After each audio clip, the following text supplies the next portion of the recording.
Rere ginulat ang netizen. Ito ang love team na hindi OA. Wow, nakakakilig.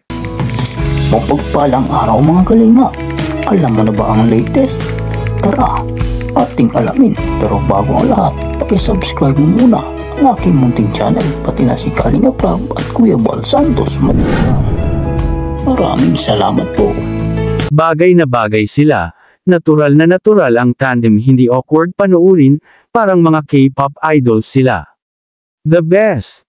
Next, Terena Lay at Ivan. Hehehehe, kung baga sa kanta may rhythm, sila, good luck sa inyong dalawa, sana magtagal kayo. Aabangan namin pag naglabing-8 na si Dara Bells. Napansin ko lang, nako, bagay na bagay talaga ang dalawang ito, kakakilig sila, chinito super bagay at may chemistry talaga. Dara parang sanay na sanay.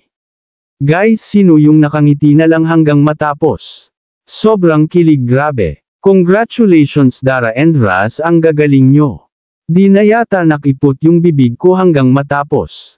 Sobra kayo, I love you Rere. Di man kami yung supporter na kayang magbigay ng kung ano-anong gift, pero yung support as a big fan as viewer ay mananatili at magpapatuloy. Sa buong team Kalingap at Love Team. Patuloy for being humble, may takot kay God at patuloy lang sa pangarap. Thank you so much kay Kuya Rab at napagbigyan ang kahilingan ng Rere fans. Nako, di ko malilimot, the best ito.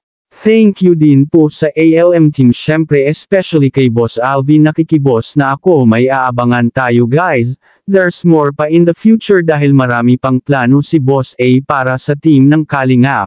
Thank you so much po Kuya Rab, talagang mapapahampas ka sa kilig. Rere's forever supporter, mabuhay Rere, mabuhay team Kalingap, mabuhay team ALM. God bless to everyone. Ingat po kayo palagi.